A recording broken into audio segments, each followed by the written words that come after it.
Čau visiem! Paskatieties! Autoosta, tirgus. Ziniet ko?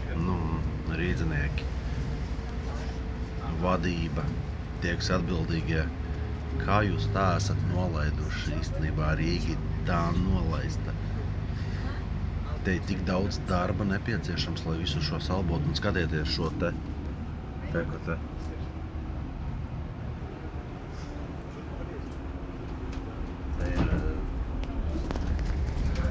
Tas nav tas Briškena pāles. Cilvēki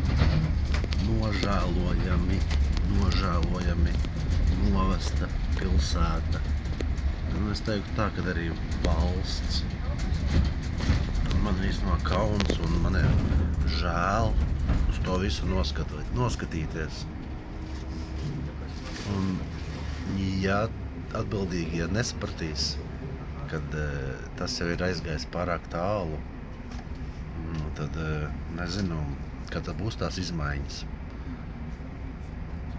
Es domāju, ka es nekļūdos. Es esmu redzējis valsts pilsētas, kuras ir attīstītas. Šeit mums vēl padomu laika tramvaji staigā. Manuprāt, valsts ir milzīgā krīzē.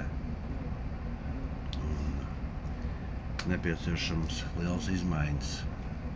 Es ceru, ka oktobrī notiks kaut kādas izmaiņas. Jauku dienu!